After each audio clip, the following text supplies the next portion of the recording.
Certaines rencontres changent tout d'une manière que vous n'auriez jamais imaginée. Pour Maya Rodriguez, une serveuse de 26 ans au Méridien, l'un des restaurants les plus exclusifs de Chicago, ce moment est arrivé sous la forme d'un service ordinaire un mardi soir. Elle faisait ce qui lui venait naturellement, traitant chaque client avec une chaleur et une attention sincère. Il semblait être un homme d'affaires fatigué de plus, vêtu d'un costume coûteux, quelqu'un qu'elle avait servi des centaines de fois auparavant. Mais sous cette apparence banale se cachait James Wellington, le PDG milliardaire dont l'empire comprenait le restaurant même où Maya travaillait. Ce qui avait commencé comme un simple geste de gentillesse allait se transformer en une trahison dévastatrice, un licenciement choquant et, finalement, une révélation qui allait exposer la pourriture au cœur de la cupidité des entreprises. Ce n'est pas un conte de fées où les bonnes actions sont immédiatement récompensées. C'est l'histoire d'une femme dont l'intégrité a été à la fois sa perte et son salut, prouvant que parfois les personnes les plus puissantes vous observent quand vous vous y attendez le moins. La lueur ambrée des ampoules Edison conférait une élégance chaleureuse à la salle à manger intime du Méridien. Avec seulement 24 tables, chaque repas ressemblait à un spectacle privé orchestré par la cuisine réputée du chef Laurent. Maya travaillait ici depuis 3 ans, suffisamment longtemps pour savoir que les mardis soirs attiraient une clientèle différente de celle des week-ends, composée de personnalités influentes et mondaines. Les clients de ce soir étaient là plus calmes, plus contemplatifs, cherchant à échapper aux pressions croissantes de la semaine. Elle se déplaçait dans sa section avec une grâce acquise par l'expérience, son uniforme noir impeccable malgré l'affluence du dîner qui s'était enfin calmé. Le murmure des conversations se mêlait au tintement des verres en cristal, créant une atmosphère sophistiquée qui justifiait le menu dégustation à 200 $ du Meridian. Maya adorait cet environnement. Il la poussait à être plus qu'une simple serveuse, à devenir la conservatrice d'expérience pour des clients qui attendaient la perfection. À la table 12, un homme était assis seul, son téléphone posé à l'envers à côté d'un verre de vin intact. Il avait probablement la cinquantaine, avec des tempes grisonnantes et des yeux fatigués qui suggéraient de longues journées passées dans les salles de réunion. Son costume anthracite était impeccablement taillé, mais quelque chose dans sa posture trahissait l'épuisement plutôt que l'autorité. Maya avait remarqué qu'il regardait sa montre à plusieurs reprises, attendant clairement quelqu'un qui n'était pas arrivé. Elle s'approcha avec son sourire chaleureux caractéristique, celui qui lui avait valu d'innombrables compliments de la part des clients au fil des ans. « Bonsoir monsieur, je m'appelle Maya et je m'occuperai de vous ce soir. Je n'ai pas pu m'empêcher de remarquer que vous attendiez. Voulez-vous que je vous apporte un peu de notre pain artisanal pendant que vous choisissez votre repas ?» L'homme leva les yeux et l'espace d'un instant, son expression fatiguée s'adoucit. « C'est très attentionné, merci. Je suis censé retrouver quelqu'un, mais on dirait qu'il m'a posé un lapin. » Il esquissa un sourire triste. « C'est l'histoire de ma vie ces derniers temps. » Maya ressentit un élan de sympathie. Au cours de ses années de service, elle avait été témoin d'innombrables drames personnels se dérouler dans cette salle à manger. Des accords commerciaux qui tombaient à l'eau, des relations qui s'effondraient, des rêves qui se brisaient devant des vins coûteux et des plats parfaitement présentés. « Eh bien, leur perte est notre gain, dit-elle gentiment. Vous allez pouvoir découvrir l'incroyable menu du chef Laurent sans aucune distraction. Parfois, les meilleurs repas sont ceux que l'on savoure seul. » Les épaules de l'homme se détendirent légèrement. « Je ne me souviens pas de la dernière fois où j'ai pris un repas sans consulter mes emails ou répondre à des appels. Vous avez peut-être raison. Que recommanderiez-vous à quelqu'un qui a besoin de se rappeler pourquoi la nourriture peut être belle ?» Les yeux de Maya se sont illuminés d'un enthousiasme sincère. « Oh, j'ai la suggestion parfaite. Le chef Laurent vient d'ajouter un nouveau plat au menu, un magret de canard poêlé avec une gastrique aux cerises et des pommes de terre fingerling rôties. Mais ce qui le rend spécial, c'est l'histoire qui se cache derrière. Le canard provient d'une petite ferme du Wisconsin où le propriétaire les élève comme des animaux de compagnie et les cerises proviennent d'un verger qui appartient à la même famille depuis 4 générations. Lorsque vous le dégustez, vous ne faites pas que manger, vous découvrez la passion de personnes qui aiment vraiment ce qu'elles font. » L'homme écouta attentivement et, pour la première fois de la soirée, son sourire atteignit ses yeux. « Vous savez quoi ? Cela semble parfait. Et s'il vous plaît, apportez-moi le vin qui, selon vous, s'accordera le mieux avec ce plat. Je fais entièrement confiance à votre jugement. » Alors que Maya se dirigeait vers la cuisine pour passer la commande, elle ressentit cette satisfaction familière qui découle du contact avec un client. C'était pour cela qu'elle aimait son travail, malgré les longues heures et les clients exigeants. Dans un monde souvent froid et transactionnel, elle pouvait créer des moments de véritable connexion humaine. La soirée se déroula sans encombre. Maya vérifiait régulièrement que son client solitaire ne manquait de rien, s'assurant que son verre de vin n'était jamais vide et qu'il se sentait pris en charge sans être submergé. Elle remarqua qu'il savourait chaque bouchée de canard, marquant une pause entre chaque fourchette pour vraiment apprécier la complexité des saveurs. Lorsqu'elle débarrassa son plat principal, il leva les yeux avec reconnaissance. « C'était extraordinaire, dit-il. Vous aviez tout à fait raison, l'histoire rendait le repas plus significatif. J'ai rangé mon téléphone et je me suis concentré uniquement sur le repas. Je n'avais pas fait ça depuis des mois. » Maya rayonnait de fierté. C'est exactement ce que la nourriture devrait faire. Elle devrait nous permettre d'être pleinement présents dans l'instant. Puis-je vous tenter avec un dessert ? Notre pâtissier prépare un soufflé au chocolat qui est pratiquement thérapeutique. L'homme a gloussé, un son qui semblait le surprendre lui-même. Vous savez quoi ? Pourquoi pas ? La vie est trop courte pour se contenter d'un chocolat médiocre. À la fin de la soirée, Maya a remarqué que son invité n'était plus l'homme fatigué et déconnecté qui était arrivé plus tôt. Il était assis plus droit, participait plus facilement à la conversation et semblait vraiment détendu pour la première fois de la soirée. Quand elle lui a apporté l'addition, il lui a tendu sa carte de crédit sans regarder le montant. « Maya », a-t-il dit, utilisant son prénom avec la familiarité de quelqu'un qui a été vraiment vu et pris en charge, « merci d'avoir rendu cette soirée spéciale. Je suis arrivé ici en me sentant vaincu et je pars en me sentant plein d'espoir. Ce n'est pas quelque chose que l'on peut apprendre dans une formation en hôtellerie. C'est simplement qui vous êtes. » Ce compliment réchauffa le cœur de Maya d'une manière que les pourboires généreux ne pourraient jamais égaler. Elle traita rapidement son paiement, notant le nom sur la carte G. Wellington. Le nom de famille lui semblait familier, mais elle n'arrivait pas à le situer. Chicago regorgeait d'hommes d'affaires prospères au nom reconnaissable. « Merci beaucoup, monsieur Wellington, dit-elle en lui rendant sa carte. Ce fut un réel plaisir de vous servir ce soir. J'espère que vous reviendrez nous voir bientôt. » Il se leva pour partir, ajustant sa veste et ramassant son téléphone. « Oh, j'ai le sentiment que je reviendrai plus tôt que vous ne le pensez, dit-il, avec un sourire mystérieux que Maya ne comprit pas tout à fait. Après son départ, Maya continua ses tâches de fermeture avec un sentiment de satisfaction. C'était ces interactions qui lui rappelaient pourquoi elle avait choisi l'hôtellerie comme plus qu'un simple métier. Elle croyait sincèrement que la nourriture et le service pouvaient de guérir les gens, leur apporter du réconfort et créer des liens dans un monde de plus en plus isolé. Le lendemain matin, Maya arriva au Méridien pour la réunion hebdomadaire du personnel, son enthousiasme habituel intact malgré l'heure matinale. Le directeur général du restaurant, Richard Blackwood, se tenait à l'avant de la salle à manger avec une expression qui mit immédiatement tout le monde sur les nerfs. Son sourire corporatif habituel avait disparu, remplacé par une attitude froide et professionnelle qui provoqua chez Maya une anxiété inattendue. La réunion du personnel était censée aborder les sujets habituels. Nouveaux plats au menu, événements à venir, rappel des normes de service, mais quelque chose semblait différent aujourd'hui. Les autres serveurs échangèrent des regards inquiets et même le personnel de cuisine semblait inhabituellement tendu. Maya prit sa place habituelle au milieu du groupe, essayant de chasser le sentiment de malaise qui grandissait en elle. « Bonjour à tous », commença Richard d'une voix sèche et formelle. « Je dois aborder un problème grave qui a été porté à mon attention hier soir. Il semble que nous ayons un problème concernant les limites professionnelles et le comportement approprié envers nos clients. » Maya fronça les sourcils, sincèrement perplexe. La veille avait été calme, sans incident ni plainte à sa connaissance. Elle jeta un coup d'œil à ses collègues, se demandant si quelqu'un avait commis une erreur dont elle n'avait pas été témoin. Le regard de Richard balaya la pièce avant de se poser directement sur Maya. Son expression se durcit, laissant transparaître ce qui semblait être de la déception mêlée de dégoût. « Maya Rodriguez, veuillez vous lever. » Cette demande frappa Maya comme un coup physique.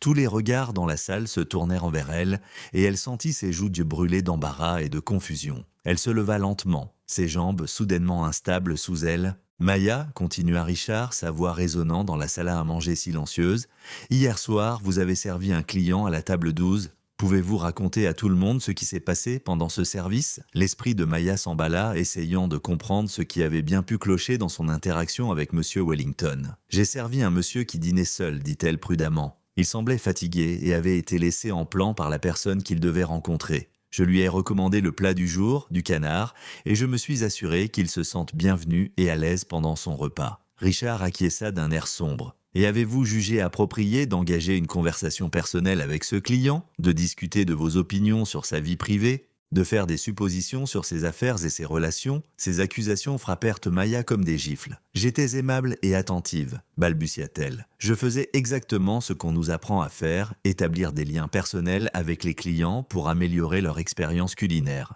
« Ce que vous avez fait, dit Richard en élevant légèrement la voix, c'est dépasser les limites professionnelles. Vous vous êtes immiscé dans la soirée de ce client d'une manière inappropriée et non professionnelle. Vous l'avez mis mal à l'aise par votre comportement trop familier. » Maya sentit la pièce tourner autour d'elle. Rien de ce que Richard décrivait ne correspondait à son souvenir de la soirée. Monsieur Wellington semblait sincèrement reconnaissant de son attention et de ses soins. Il avait complimenté son service et était parti en semblant beaucoup plus heureux qu'à son arrivée. « Ce n'est pas ce qui s'est passé, » dit Maya, sa voix devenant plus forte malgré sa confusion. « Le client a apprécié le service. Il m'a remercié à plusieurs reprises et m'a dit que j'avais rendu sa soirée spéciale. Je ne comprends pas de quoi vous parlez. » Richard sortit son téléphone et commença à lire ce qui semblait être un email ou un message. Citation : « La serveuse était envahissante et a fait des commentaires personnels inappropriés sur ma réunion d'affaires et ma vie privée. Son comportement était peu professionnel et m'a mis mal à l'aise. J'attends un traitement plus professionnel de la part d'un établissement du calibre de Meridian. » Fin de citation. Ces mots frappèrent Maya comme une agression physique. Elle fixa Richard, complètement incrédule, son esprit luttant pour concilier cette plainte avec l'interaction chaleureuse et reconnaissante dont elle se souvenait. « Il doit y avoir une erreur » dit-elle désespérément. Monsieur Wellington semblait satisfait de tout. Il souriait quand il est reparti. « Cela n'a aucun sens. » Avec effet immédiat, annonça Richard d'une voix aussi définitive que le marteau d'un juge, Maya Rodriguez est licenciée de son poste chez Meridian. Vous avez 30 minutes pour récupérer vos effets personnels et rendre votre uniforme. La sécurité vous escortera hors des locaux. La salle à manger s'est remplie de murmures choqués de la part de ses collègues, mais Maya les entendait à peine. Elle restait figée sur place, fixant Richard comme s'il s'était soudainement mis à parler une langue étrangère. 3 ans de service dévoué, d'innombrables compliments de la part des clients et de la direction.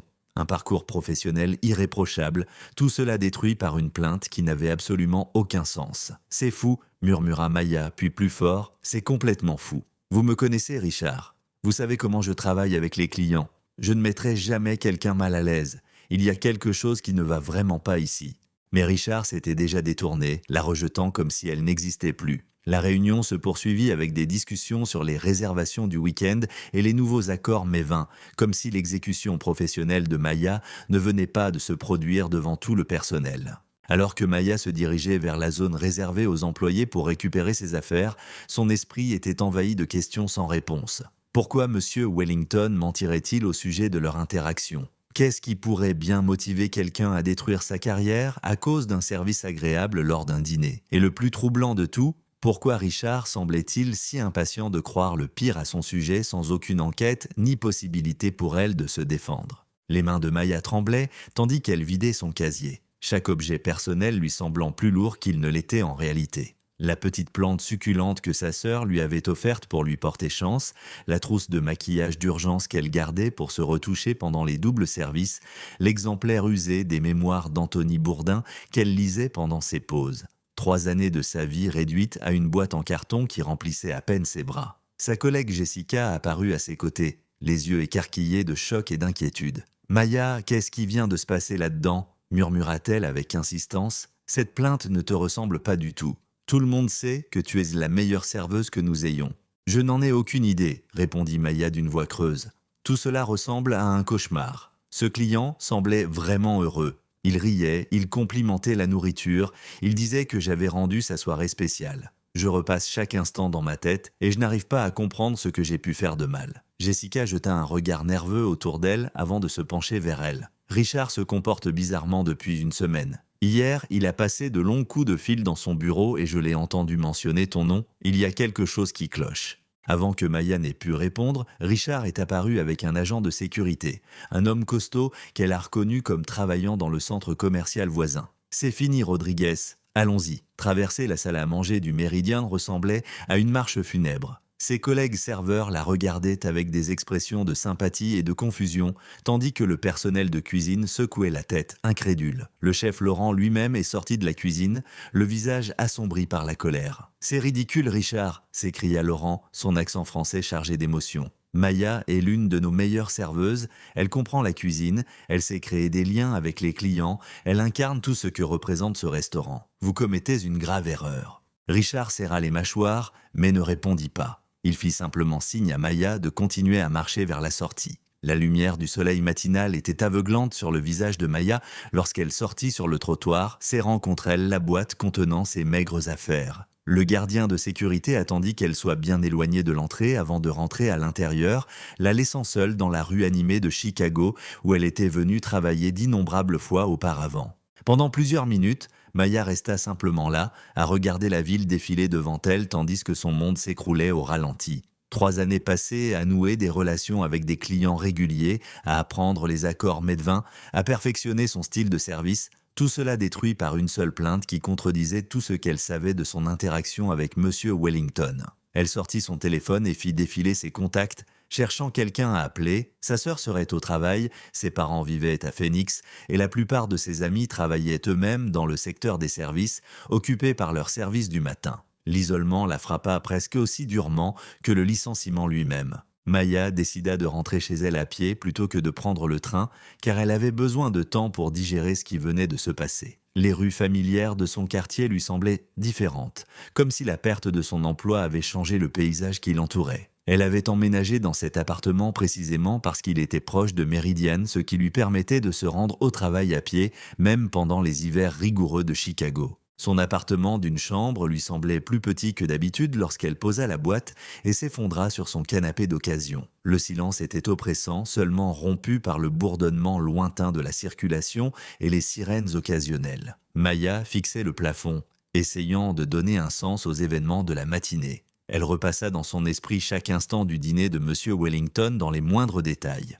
Sa lassitude initiale, la façon dont sa posture s'était détendue au fur et à mesure que la soirée avançait, son appréciation sincère pour la nourriture et pour elle. Il semblait être un homme d'affaires solitaire qui avait trouvé un réconfort inattendu dans un bon repas et un service attentionné. Rien dans leur interaction ne lui avait semblé inapproprié ou inconfortable. La plainte que Richard avait lue à haute voix semblait décrire une soirée complètement différente avec des personnes différentes. Comportement intrusif, client mal à l'aise, Maya savait qu'elle faisait parfois preuve d'enthousiasme pour la cuisine et le vin, mais elle n'avait jamais dépassé les limites professionnelles avec un client. Son téléphone vibra, signalant un SMS de Jessica. « Je viens d'entendre Richard parler au siège au téléphone. Il a dit quelque chose à propos de la protection de la réputation du restaurant et de questions de responsabilité. Toute cette histoire est louche. » La direction, ce mot fit frissonner Maya. Meridian faisait partie du Wellington Hospitality Group, un groupe de restaurants et d'hôtels haut de gamme répartis dans tout le Midwest. Elle n'avait jamais prêté beaucoup d'attention à la structure de l'entreprise, se concentrant plutôt sur le quotidien, à savoir servir les clients et gagner des pourboires. Mais à présent, ce lien lui semblait de mauvais augure. Wellington M. Wellington, ce nom qui lui semblait vaguement familier, la frappa soudain avec force. Elle attrapa son ordinateur portable et rechercha rapidement le Wellington Hospitality Group, le cœur battant à tout rompre tandis que les résultats s'affichaient. Le site web de l'entreprise présentait une photo professionnelle qui fit froid dans le dos à Maya. James Wellington, PDG et fondateur, la regardait depuis l'écran avec les mêmes yeux fatigués et les mêmes tempes grisonnantes dont elle se souvenait à la table 12. Mais sur cette photo d'entreprise, il avait l'air puissant et intimidant plutôt que solitaire et vulnérable. Les mains de Maya tremblaient tandis qu'elle lisait sa biographie. Il a fondé le Wellington Hospitality Group en 2008 après une carrière réussie dans la banque d'investissement et la promotion immobilière. La société exploite aujourd'hui 17 restaurants et 6 hôtels-boutiques dans l'Illinois, le Wisconsin et l'Indiana. Sa fortune est estimée à plus de 2 milliards de dollars. Elle avait servi le propriétaire de son propre restaurant. Le PDG milliardaire s'était assis à la table 12, prétendant être un homme d'affaires comme les autres, et elle l'avait traité avec la même attention sincère qu'elle accordait à tous ses clients. Et d'une manière ou d'une autre, cela avait conduit à sa perte.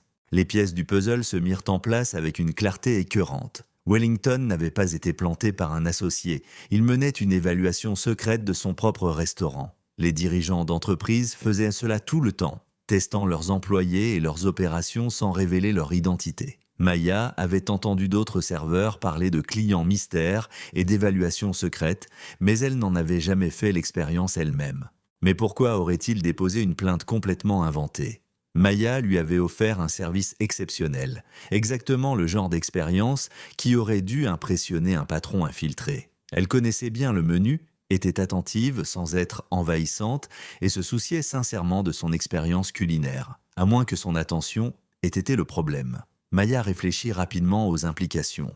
Peut-être que Wellington attendait de ses serveurs qu'ils soient de plus formels, plus distants. Peut-être que sa chaleur et son attention personnelle avaient été interprétées comme non professionnelles par quelqu'un qui considérait les employés comme des unités de service interchangeables plutôt que comme des êtres humains. Peut-être que son enthousiasme sincère pour la cuisine et l'hospitalité avait enfreint une norme d'entreprise qu'on ne lui avait jamais enseignée. Ou peut-être y avait-il quelque chose de plus sombre en jeu. Maya passe les heures suivantes à faire des recherches en ligne sur le Wellington Hospitality Group, se plongeant dans les articles de presse, les avis des employés et les rapports financiers. Ce qu'elle découvrit lui donna l'image d'une entreprise qui privilégiait les marges bénéficiaires au détriment du bien-être de ses employés. De multiples poursuites judiciaires pour vol de salaire, des plaintes pour discrimination qui avaient été réglées à l'amiable, une série de licenciements soudains qui éliminait les employés de longue date juste avant qu'ils n'aient droit à des avantages sociaux améliorés. Les sites web d'avis d'employés racontaient tous la même histoire.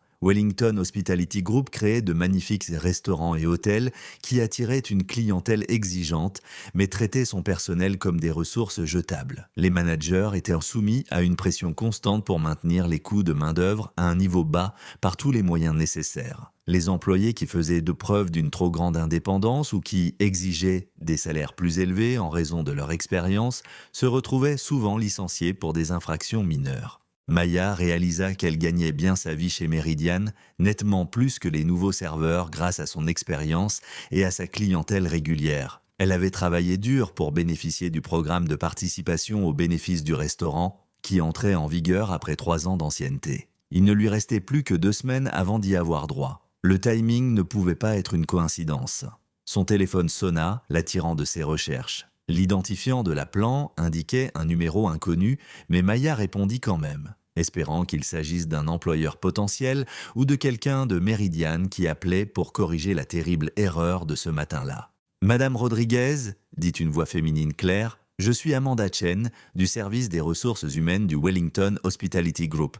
Je vous appelle pour discuter des conditions de votre départ de Meridian. » Le pouls de Maya s'accéléra. « Il y a eu une énorme erreur, dit-elle immédiatement. La plainte contre moi est totalement infondée. J'ai fourni un excellent service à ce client. Je peux le prouver si vous me donnez juste une chance d'expliquer ce qui s'est réellement passé. » « Madame Rodriguez, » interrompit Amanda avec douceur, « je ne vous appelle pas pour discuter des circonstances de votre licenciement. Cette affaire a fait l'objet d'une enquête approfondie et a été résolue. Je vous appelle pour vous informer que le Wellington Hospitality Group est prêt à vous offrir une indemnité de départ comprenant 2 semaines de salaire supplémentaire et une lettre de référence neutre pour vos futures opportunités d'emploi. » Le cœur de Maya se serra. Il ne voulait pas entendre sa version des faits. Ils avaient déjà décidé qu'elle était coupable et essayaient simplement de gérer les conséquences. « Où est le piège ?» demanda-t-elle avec amertume. « L'indemnité vous oblige à signer un accord de confidentialité concernant votre emploi chez Meridian et Wellington Hospitality Group. Vous acceptez de ne pas discuter des circonstances de votre licenciement avec les médias, les réseaux sociaux ou des employeurs potentiels. Vous renoncez également à tout droit d'intenter une action en justice contre l'entreprise. » Ils essayèrent d'acheter son silence. Maya ressentit une vague de colère qui balaya sa confusion et sa douleur. Il voulait détruire sa carrière, puis lui verser une somme dérisoire pour qu'elle se taise. L'offre était insultante, mais surtout, elle confirmait qu'il se passait quelque chose de corrompu en coulisses. « J'ai besoin de temps pour y réfléchir », dit Maya avec prudence. Bien sûr, le ton d'Amanda restait professionnellement agréable. « Vous avez jusqu'à 17h aujourd'hui pour accepter l'offre. Passé ce délai, elle sera retirée et vous ne recevrez que le dernier salaire standard prévu par la loi. » L'appel prit fin, laissant Maya fixer son téléphone avec un mélange de rage et de détermination. Wellington Hospitality Group ne se contentait pas de la licencier injustement, ils essayaient activement d'effacer leurs traces. L'accord de confidentialité prouvait qu'ils avaient peur de quelque chose, ce qui signifiait que Maya avait plus de pouvoir dans cette situation qu'ils ne voulaient le lui faire croire. Elle pensa aux 2 semaines de salaire supplémentaire, argent dont elle avait désespérément besoin pour payer son loyer et ses dépenses pendant qu'elle cherchait un emploi. La lettre de référence neutre l'aiderait à trouver plus rapidement un autre poste. Mais accepter leur offre signifierait les laisser s'en tirer avec leur sale manœuvre. Maya prit sa décision. Elle ne se laisserait pas réduire au silence. Elle refusa l'indemnité de départ lors d'un appel téléphonique ferme cet après-midi-là, la voix ferme malgré le tremblement de ses mains. La façade professionnelle d'Amanda Chen se fissura juste assez pour que Maya perçoive un soupçon de surprise avant que l'appel ne se termine par des menaces juridiques à peine voilées concernant les conséquences de fausses accusations contre d'éminents chefs d'entreprise. Les jours suivants se sont confondus dans un brouillard de candidatures et de factures qui s'accumulaient. Maya avait toujours été fière de sa responsabilité financière, mais 3 ans dans la restauration haut de gamme ne l'avaient pas préparée à un chômage soudain. Son compte d'épargne, soigneusement constitué au fil des mois grâce à de bons pourboires et à une gestion prudente, a commencé son inévitable descente vers zéro. Chaque email de refus était comme une petite mort, chaque message « Nous avons décidé de choisir un autre candidat » ébranlant sa confiance. Le pire n'était pas le stress financier ni même l'humiliation professionnelle, c'était l'isolement. Maya avait construit sa vie sociale autour du secteur de la restauration, nouant des amitiés avec des collègues qui comprenaient le rythme particulier du travail dans l'hôtellerie. Mais désormais, ces relations semblaient compliquées et fragiles. Jessica lui envoyait toujours régulièrement des SMS, mais leurs conversations étaient prudentes et codées. Les deux femmes sachant que la direction surveillait peut-être leur communication. La sœur de Maya, Carmen, l'a appelée de Phoenix jeudi soir, la voix enjouée, avec cette gaieté artificielle qu'elle utilisait pour essayer de remonter le moral de Maya. Alors, comment se passe la recherche d'emploi? Des pistes prometteuses? Maya s'est enfoncée dans son canapé, tirant une couverture sur ses épaules. C'est brutal dehors, Carmen. Tous les employeurs veulent des références de mes anciens employeurs et je ne peux pas vraiment citer Méridiane. Même les restaurants décontractés sont difficiles car ils pensent que je partirai dès que je trouverai mieux. « As-tu envisagé de revenir à la maison ?» demanda gentiment Carmen. « Maman et papa seraient ravis de t'avoir près d'eux et le coût de la vie est beaucoup moins élevé ici. Tu pourrais te remettre sur pied sans toute cette pression ?» Cette suggestion frappa Maya plus durement que prévu. Phoenix représentait tout ce qu'elle avait laissé derrière elle lorsqu'elle avait déménagé à Chicago. L'étalement urbain, les opportunités de carrière limitées, le sentiment que la vie était quelque chose qui arrivait aux autres dans des endroits plus intéressants. Retourner chez elle reviendrait à admettre sa défaite, à reconnaître que ses rêves de construire quelque chose de significatif dans l'hôtellerie n'étaient que des fantasmes naïfs. « Je ne suis pas encore prête à abandonner », dit Maya en forçant sa voix pour y mettre de la force. « Je connais cette ville, je connais le secteur ici. Quelque chose finira par marcher ?» Mais en privé, Maya commençait à douter de ses propres paroles. Le secteur de la restauration était plus petit et plus connecté que ne le pensèrent les personnes extérieures. Les rumeurs sur les employés problématiques se propageaient rapidement et Maya commençait à soupçonner que l'influence du Wellington Hospitality Group s'étendait au-delà de son organigramme officiel. Trop d'entretiens s'étaient terminés brusquement après des débuts prometteurs. Trop de responsables étaient soudainement devenus indisponibles au moment des appels de suivi. Vendredi après-midi, Maya se promenait dans Lincoln Park, essayant de se vider l'esprit avant un autre entretien dans un steakhouse du centre-ville. L'air automnal était vif et pur, emportant avec lui le parfum des feuilles mortes et la promesse lointaine de l'hiver. Des familles se promenaient avec leurs jeunes enfants, des couples promenèrent leurs chiens. Des personnes âgées nourrissaient les canards près de l'étang. La vie normale continuait autour d'elle, tandis que son propre monde restait suspendu dans l'incertitude. Son téléphone vibra, signalant l'arrivée d'un SMS provenant d'un numéro inconnu. Le message était bref et énigmatique. « Café demain? J'ai des informations sur ta situation. Millennium Park, 14h, près du Bean. Viens seul. » Maya fixa le message, le cœur battant à tout rompre. Il pouvait s'agir d'une blague, d'une arnaque ou de quelque chose de pire. Mais il pouvait aussi s'agir de quelqu'un qui détenait les réponses aux questions qui la tourmentaient depuis une semaine. Elle repensa à la prudence avec laquelle Jessica lui avait envoyé ses SMS, à l'indisponibilité soudaine des employeurs potentiels, à la manière systématique dont sa carrière était détruite. Quelqu'un savait quelque chose et voulait lui en parler. Maya arriva tôt au Millennium Park et se positionna de manière à avoir une vue dégagée sur Cloudgate tout en conservant une distance suffisante pour observer toute personne qui s'approcherait. La surface réfléchissante de la sculpture déformait et tordait le paysage urbain environnant, créant une version déformée de Chicago qui semblait appropriée à sa situation actuelle. À 14 heures pile, une femme d'une quarantaine d'années s'approcha, vêtue d'un jean de marque et d'un pull en cachemire qui suggérait une situation financière confortable. Ses cheveux auburn étaient tirés en arrière en une queue de cheval sophistiquée, et son expression trahissait une lassitude que Maya avait appris à reconnaître chez les personnes qui avaient mené des batailles professionnelles et perdues. « Maya Rodriguez ?» demanda la femme à voix basse. Maya acquiesça, scrutant le visage de l'inconnu à la recherche de tout signe de tromperie ou de menace. « Je m'appelle Patricia Hendricks », poursuivit la femme. « Je travaillais pour le Wellington Hospitality Group, je pense que nous devons parler. » Elles trouvèrent un coin tranquille dans un café voisin, choisissant une table éloignée des autres clients. Patricia commanda un latte compliqué tandis que Maya se contenta d'un café noir, son estomac trop noué par l'anxiété pour supporter quelque chose de plus riche. Aucune des deux femmes ne parla avant d'avoir reçu leur boisson, le poids des secrets tacites pesant lourdement entre elles. « J'ai été directrice des opérations chez Wellington Hospitality pendant 6 ans, commença Patricia d'une voix basse mais claire. J'ai quitté l'entreprise il y a 8 mois dans des circonstances qui étaient, disons, moins qu'amicales. J'ai suivi ce qui vous est arrivé parce que votre situation correspond à un schéma que je reconnais. » Maya se pencha en avant, le pouce accélérant. « Quel genre de schéma ?»« James Wellington mène ses évaluations secrètes depuis des années, » expliqua Patricia. « Il appelle cela « assurance qualité ». Mais il s'agit en réalité de trouver des excuses pour licencier les employés qui sont devenus trop coûteux ou trop indépendants. Il cible les serveurs et les barman qui travaillent dans l'entreprise depuis suffisamment longtemps pour gagner un salaire décent ou bénéficier d'avantages sociaux. Ces mots frappèrent Maya comme un coup physique, confirmant ses pires soupçons tout en la rendant malade devant l'ampleur de la supercherie. La plainte qu'il avait déposée était donc entièrement fabriquée, pas seulement inventée, dit Patricia d'un ton sombre, prémédité.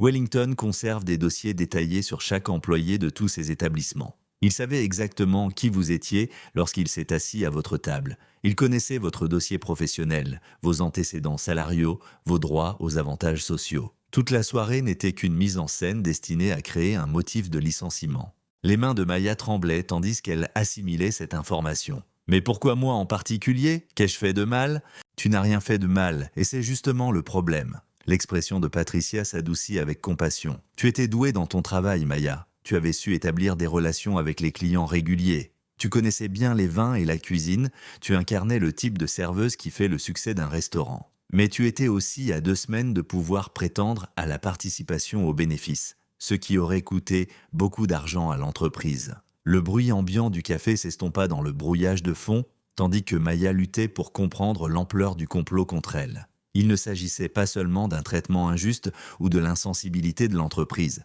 Il s'agissait d'une fraude systématique visant à voler les avantages sociaux et les salaires d'employés qui travaillaient dur. « Combien d'autres ?» demanda Maya d'une voix à peine audible. « Des dizaines », répondit Patricia. « Peut-être des centaines au fil des ans. Wellington a perfectionné le processus jusqu'à en faire un art. Il cible les employés à l'aide d'algorithmes financiers qui calculent à quel moment il est plus rentable de les licencier que de les garder. Puis il invente des motifs pour les licencier juste avant qu'ils ne soient éligibles à des avantages sociaux ou à des augmentations de salaire. » Maya ressentit une vague de rage si pure et si puissante qu'elle submergea momentanément sa peur. Wellington ne détruisait pas seulement des emplois. Il détruisait des carrières, des familles, des rêves. Des personnes qui avaient consacré des années de leur vie à construire quelque chose d'important étaient jetées comme des serviettes usagées. « Pourquoi me dis-tu cela ?» demanda Maya. « Qu'est-ce que tu y gagnes ?» Patricia resta silencieuse pendant un long moment, fixant son café au lait, comme s'il contenait les réponses aux questions qu'elle se posait depuis des mois. « Parce que j'aurais dû faire quelque chose quand j'étais encore à l'intérieur, finit-elle par dire. Je me suis dit que c'était juste le business, que les employés du secteur de l'hôtellerie devaient s'attendre à de l'instabilité. Je me suis convaincue que les personnes licenciées avaient probablement fait quelque chose de mal, même si je ne voyais pas quoi. » Elle leva les yeux et regarda Maya droit dans les yeux. « Mais ensuite, cela est arrivé à ma propre assistante, une jeune femme qui travaillait dans l'entreprise depuis 4 ans. Brillante, dévouée, elle était sur le point d'être admise dans le programme de formation en gestion qui aurait changé sa vie. Wellington s'est assis à sa table lors d'une de ses évaluations et 2 jours plus tard, elle a été licenciée pour avoir prétendument fait des commentaires inappropriés sur sa vie privée. Le parallèle avec la situation de Maya était indéniable. Patricia avait vu une personne qui lui était chère être détruite par la même cruauté systématique qui venait de démolir la carrière de Maya. J'ai commencé à enquêter sur les pratiques de licenciement de l'entreprise après cela, a poursuivi Patricia. J'ai découvert des preuves accablantes de vol délibéré de salaires et de fraude aux prestations sociales. Lorsque j'ai essayé d'en parler au conseil d'administration, Wellington m'a licencié pour détournement présumé des ressources de l'entreprise. Maya sentit un frisson de reconnaissance la parcourir. Ils t'ont proposé une indemnité de départ assortie d'un accord de confidentialité, n'est-ce pas? Patricia acquiesça d'un air sombre. Une indemnité très généreuse, en fait. Assez d'argent pour me permettre de vivre confortablement pendant que je cherchais un autre emploi. Tout ce que j'avais à faire, c'était renoncer à mon droit de parler de ce que j'avais découvert. Mais tu n'as pas signé? Si, répondit Patricia doucement, la honte perceptible dans sa voix. J'ai pris l'argent et je me suis tue pendant 8 mois. Je me suis dit que j'avais besoin de temps pour réfléchir à la suite, que je trouverais un autre moyen de régler les problèmes. Mais en réalité, j'avais simplement peur de m'opposer à quelqu'un qui disposait des ressources et des relations de Wellington. Maya scruta le visage de la femme plus âgée, y voyant le reflet de ses propres peurs et doutes. Alors, qu'est-ce qui a changé? J'ai découvert ton cas grâce à un contact qui travaille toujours dans l'entreprise, expliqua Patricia. Quand j'ai entendu les détails, j'ai réalisé que Wellington devenait plus audacieux. La plainte fabriquée de toutes pièces contre toi était plus élaborée que d'habitude, plus délibérément construite. Il ne se contente plus de voler les employés individuellement. Il met en place un processus systématique qui pourrait détruire des centaines de carrières. L'ampleur du stratagème de Wellington était stupéfiante. Maya essaya d'imaginer le coût humain de sa cruauté systématique, tous ses serveurs, barman et hôtes, dont la vie avait été bouleversée par des plaintes fabriquées de toutes pièces et des licenciements frauduleux. « Que pouvons-nous faire ?» demanda Maya, même si elle se doutait déjà que la réponse serait compliquée et dangereuse. « Cela dépend de ce que tu es prête à risquer, répondit Patricia. Je recueille discrètement des preuves depuis des mois, documentant les schémas qui prouvent que Wellington cible systématiquement ses employés. Mais j'ai besoin de quelqu'un qui a récemment vécu ce processus, quelqu'un qui puisse témoigner de première main sur le fonctionnement réel de ce plan. » Maya comprit immédiatement. Patricia avait besoin qu'elle rende son histoire publique, qu'elle devienne le visage de la résistance contre la machine corporative de Wellington. Cela signifierait renoncer à toute chance de trouver discrètement un autre emploi et de passer à autre chose. Cela signifierait se mettre une cible dans le dos et s'attaquer à l'un des hommes d'affaires les plus puissants de Chicago. Mais cela signifierait aussi lutter contre l'injustice qui avait détruit sa carrière et continuait à détruire celle des autres. Il compte sur le fait que nous sommes trop effrayés ou trop isolés pour riposter, dit Patricia. Il compte sur des gens comme vous pour accepter l'indemnité de départ et disparaître discrètement. Le système ne fonctionne que si ses victimes restent non silencieuses. Maya pensa à tous les serveurs, barman et hôtes qui avaient été poussés à quitter leur emploi par le stratagème de Wellington. Des gens qui avaient consacré des années de leur vie à l'hospitalité, qui avaient acquis des compétences, noué des relations et construit des rêves autour de leur travail. Des gens qui avaient été rejetés, humiliés et réduits au silence par un homme qui ne les considérait que comme des lignes dans un compte de résultats. « Que proposez-vous exactement ?» demanda Maya. Patricia sortit son téléphone et montra à Maya un dossier rempli de documents et de feuilles de calcul. J'ai des preuves de licenciement systématique, des documents financiers qui montrent la corrélation entre l'éligibilité aux avantages sociaux et les taux de licenciement. Et même des emails qui discutent de la stratégie d'évaluation. Mais j'ai besoin de quelqu'un qui puisse donner un visage humain à ces données, quelqu'un qui puisse expliquer comment ce stratagème est perçu du point de vue des victimes. Maya fixe l'écran du téléphone, voyant des mois d'enquête minutieuses condensées dans des fichiers numériques. Les preuves semblaient complètes et accablantes, mais elle savait aussi que les données seules ne suffiraient pas à faire tomber quelqu'un comme Wellington.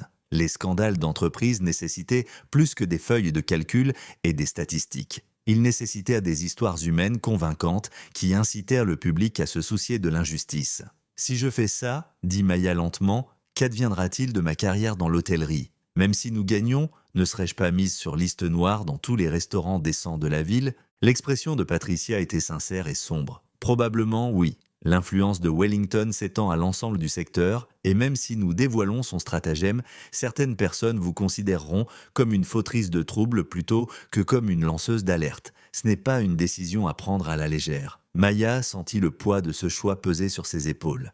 Elle pouvait partir immédiatement, accepter l'indemnité de départ offerte par la société de Wellington, signer l'accord de confidentialité et essayer de reconstruire sa carrière en toute discrétion. Ce serait le choix le plus sûr, le plus intelligent, celui qui protégerait ses intérêts immédiats. Mais cela signifierait aussi laisser Wellington continuer à détruire la vie d'autres personnes.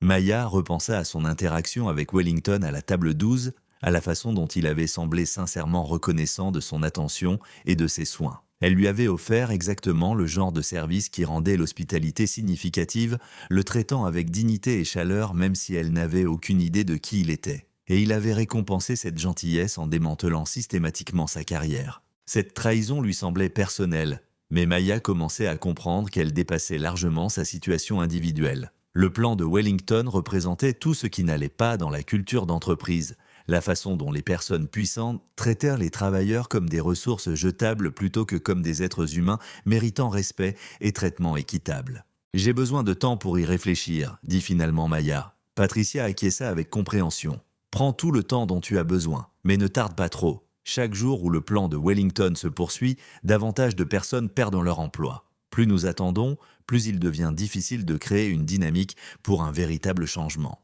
Elles échangèrent leurs coordonnées et se séparèrent, Maya marchant lentement dans le parc, tandis que Patricia disparaissait dans la foule des employés du centre-ville rentrant chez eux pour le week-end. Maya sentait le poids de la décision peser sur elle, sachant que son prochain choix déterminerait non seulement son propre avenir, mais aussi potentiellement celui de dizaines d'autres employés du secteur de l'hôtellerie. En rentrant chez elle à pied dans les rues familières de son quartier, Maya se surprit à regarder les restaurants et les cafés d'un œil nouveau. Derrière chaque salle à manger élégante et chaque bar raffiné, elle savait désormais qu'il y avait des travailleurs dont les moyens de subsistance dépendaient des caprices de propriétaires et de gérants qui ne les considéraient peut-être que comme des ressources jetables.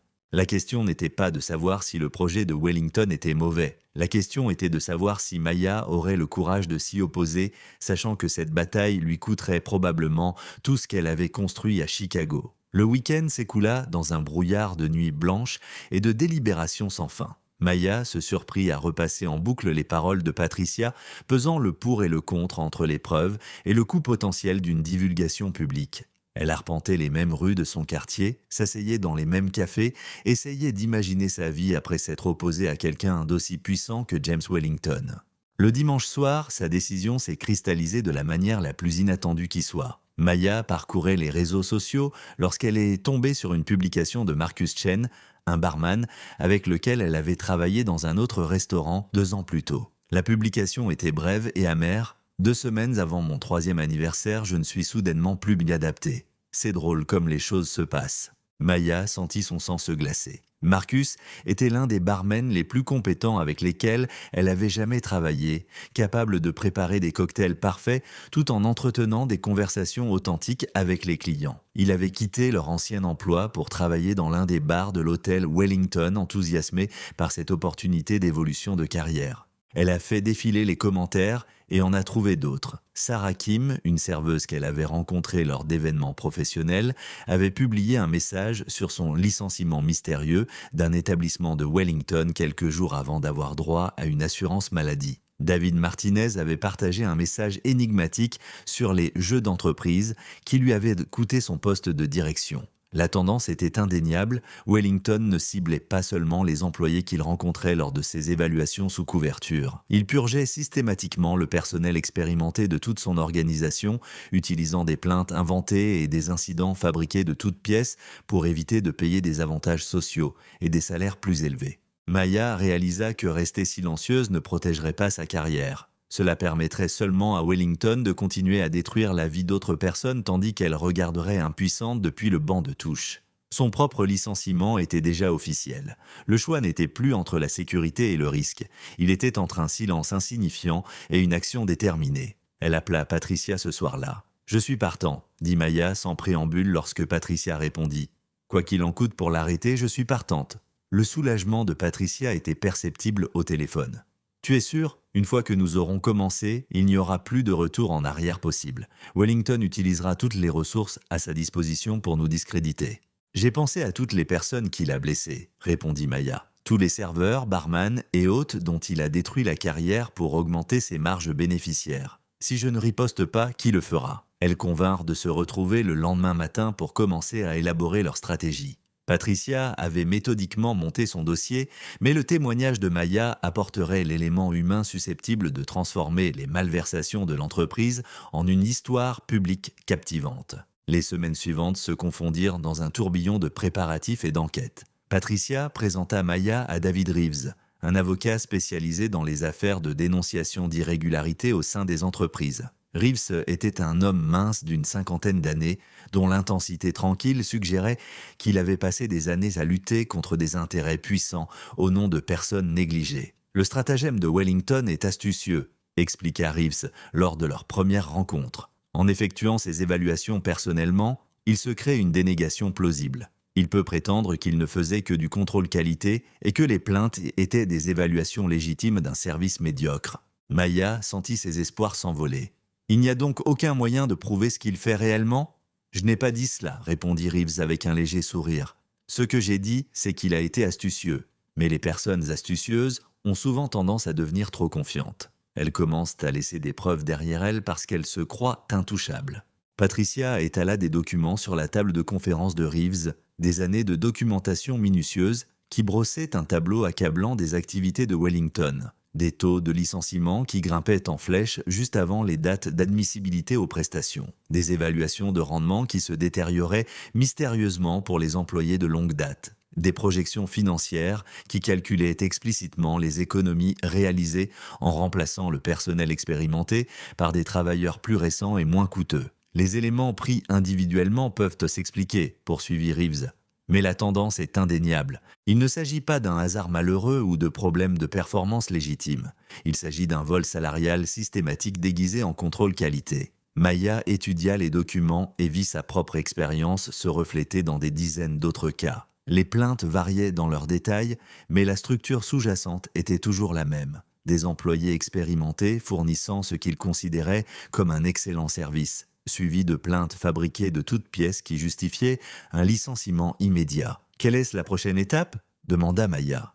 Reeves se cala dans son fauteuil, réfléchissant aux options qui s'offraient à eux. « Nous devons faire pression sur l'opinion publique tout en engageant des poursuites judiciaires. Wellington compte sur le fait que les victimes individuelles sont trop isolées et intimidées pour se défendre efficacement. Mais si nous parvenons à démontrer la nature systématique de son stratagème, nous pourrons faire passer le discours des griefs individuels à celui de la fraude d'entreprise. » Le plan qu'ils élaborèrent était ambitieux et dangereux. Maya rendrait son histoire publique, utilisant l'attention des médias pour mettre en évidence le schéma général d'abus. Patricia fournirait les preuves documentaires démontrant le ciblage systématique des employés. Reeves intenterait un recours collectif au nom de tous les travailleurs qui avaient été licenciés dans le cadre du stratagème de Wellington. La clé, souligna Reeves, c'est le timing et la coordination. Nous devons l'attaquer simultanément de plusieurs côtés avant qu'il n'ait le temps de monter une défense complète. Maya ressentait à la fois de l'excitation et de la terreur alors qu'ils finalisaient leur stratégie. Elle s'apprêtait à déclarer la guerre à l'un des hommes d'affaires les plus puissants de Chicago. Quelqu'un qui disposait de ressources illimitées et de nombreuses relations dans les milieux politiques et économiques de la ville. Mais elle ne se battait plus seule. La stratégie médiatique a commencé avec Jennifer Walsh, journaliste d'investigation au Chicago Tribune, que Patricia avait soigneusement préparée pendant plusieurs mois. Walsh s'était forgé une réputation en dénonçant la corruption dans les entreprises et elle comprit immédiatement les implications plus larges du stratagème de Wellington. « Il ne s'agit pas seulement des employés de restaurants », expliqua Walsh lors de leur première interview. « Il s'agit de l'exploitation systématique des employés du secteur des services dans de nombreux domaines. Si Wellington parvient à s'en tirer avec ce type de fraude, toutes les entreprises du secteur de l'hôtellerie et de la restauration du pays commenceront à copier ses méthodes. » Maya s'est retrouvée à raconter son histoire dans les moindres détails, revivant chaque instant de ce service du mardi soir, tandis que Walsh prenait soigneusement des notes. La journaliste a posé des questions approfondies sur les interactions de Maya avec Wellington, le déroulement des événements, les termes spécifiques utilisés dans la plainte déposée contre elle. « Et qu'est-ce qui vous a le plus frappé dans le comportement de M. Wellington pendant le dîner ?» a demandé Walsh. Maya a réfléchi attentivement à la question. À quel point il semblait sincèrement reconnaissant. Il ne faisait pas semblant d'être satisfait et ne jouait pas la comédie. Il semblait avoir une véritable réaction émotionnelle face à l'attention qui lui était portée. Quand il est parti, j'ai eu le sentiment d'avoir réellement aidé quelqu'un à passer une meilleure soirée. Et puis, il a détruit votre carrière. En moins de 12 heures, a confirmé Maya. Le même homme qui m'avait remercié d'avoir rendu sa soirée spéciale a déposé une plainte qui était à l'opposé de tout ce qui s'était réellement passé. L'article de Walsh a été publié un jeudi matin avec le titre « Patron infiltré ou fraude d'entreprise ». Les évaluations secrètes d'un milliardaire détruisent la vie des travailleurs. L'article détaillait l'expérience de Maya tout en la replaçant dans le contexte plus large des licenciements systématiques documentés par Patricia. La réaction a été immédiate et massive. Le téléphone de Maya n'a cessé de sonner avec des appels d'autres journalistes, d'anciens employés de Wellington et de défenseurs des droits des travailleurs. Les réseaux sociaux ont explosé avec le hashtag Wellington Scandal et les témoignages personnels d'employés du secteur de l'hôtellerie qui avaient subi un traitement similaire. L'histoire de Maya est devenue un catalyseur de changement qui s'est propagé dans le secteur de l'hôtellerie à Chicago et au-delà. L'empire d'exploitation soigneusement construit par Wellington s'est effondré sous le poids de l'attention publique, des poursuites judiciaires et des témoignages d'employés qui affluaient de tout le pays. Le milliardaire qui avait bâti sa fortune sur le dos de serveurs et de barman assidus était désormais confronté à des enquêtes fédérales, à des recours collectifs et à l'effondrement de la réputation de son entreprise. Maya n'est jamais retournée dans la restauration haut de gamme, mais elle a trouvé quelque chose de plus précieux que n'importe quelle carrière dans la restauration. La certitude que son courage avait protégé d'innombrables autres travailleurs des pratiques prédatrices de Wellington. Parfois, le service le plus puissant n'est pas d'apporter à quelqu'un un repas parfait, mais de défendre ce qui est juste, même lorsque le prix à payer semble impossiblement élevé. Si cette histoire de corruption d'entreprise et de combat d'une femme pour la justice vous a ému, partagez-la avec quelqu'un qui a besoin d'entendre que sa voix compte, quelle que soit la puissance des forces qui s'opposent à lui.